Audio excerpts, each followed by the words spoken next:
Olá! Nesta análise, a gente vai mergulhar em uma das ideias mais importantes e, olha, mais geniais do pensamento jurídico aqui no Brasil. A teoria tridimensional do direito, do grande mestre Miguel Reale. Para começar, vamos pensar juntos. O que é o direito, afinal?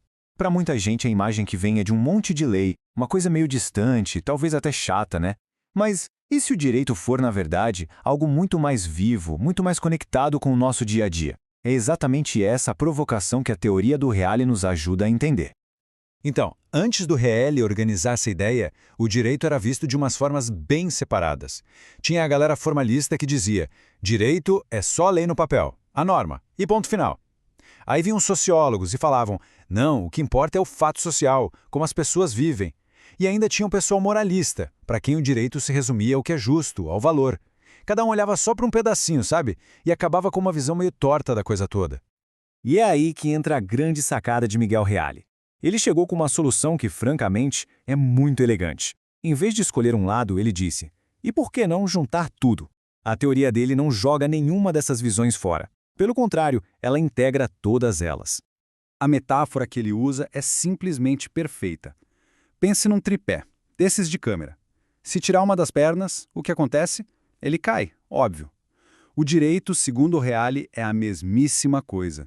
Ele só fica de pé, só funciona se tiver essas três pernas bem firmes.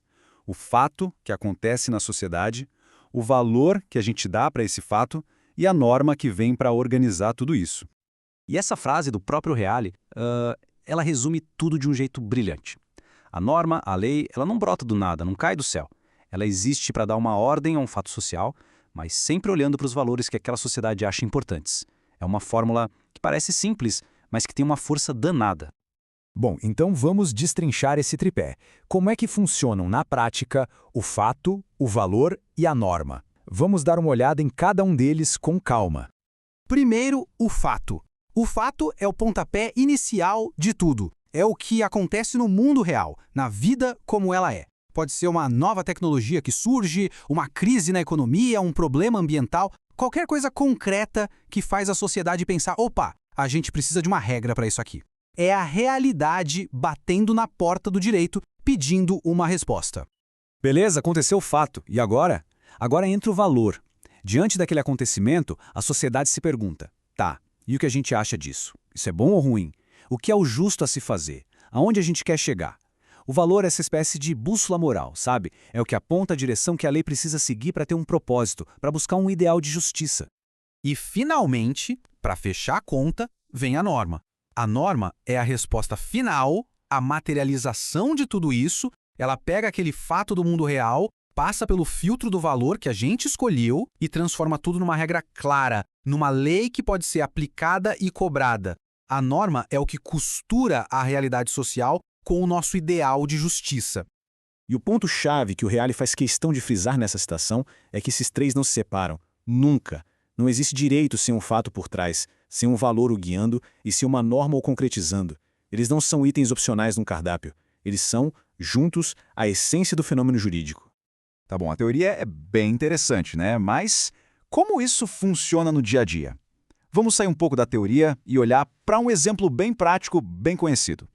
Todo mundo se lembra da lei do farol baixo, certo? Aquela regra que parecia simples, mas que gerou tanta conversa. Pois é, ela é um exemplo fantástico para a gente ver essas três dimensões funcionando ali na nossa frente. E olha só como a coisa toda se encaixa como uma luva. Qual era o fato? O número altíssimo e preocupante de acidentes nas rodovias. Ok. Qual era o valor que a sociedade queria proteger ali? A vida, a segurança de todo mundo, o bem-estar coletivo. Então, o que aconteceu? Veio a norma, a Lei 13.290, que obrigou o uso do farol para quê? Para integrar aquele fato, acidentes, a este valor, segurança. Pronto, é a teoria acontecendo de forma clara e direta. Certo. Mas qual é a grande herança que o Miguel Reale deixou com essa teoria?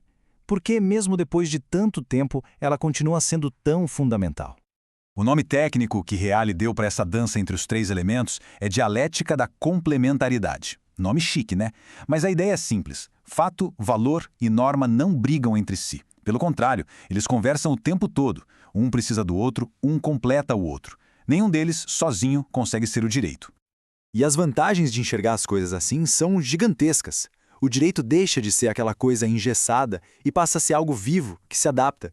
Isso permite que juízes, advogados, legisladores, todo mundo possa interpretar e criar leis de um jeito muito mais conectado com a realidade, garantindo que a lei, no fim das contas, sirva para buscar a justiça. Então, o grande resumo da ópera é este. A teoria tridimensional tira o direito de dentro de um livro empoeirado na estante e o coloca no meio da vida. Ela nos mostra o direito como ele é de verdade. Um organismo vivo, um processo que respira, que muda e que evolui junto com a sociedade, com a nossa história e com a nossa cultura. E agora fica uma provocação final. Com essa ferramenta de análise nas mãos, que lei dos dias de hoje seria interessante a gente passar por esse filtro? Pensamos, por exemplo, nas leis sobre inteligência artificial, ou nas discussões sobre meio ambiente. A estrutura fato, valor e norma continua sendo um mapa incrível para a gente entender a complexidade do mundo em que vivemos.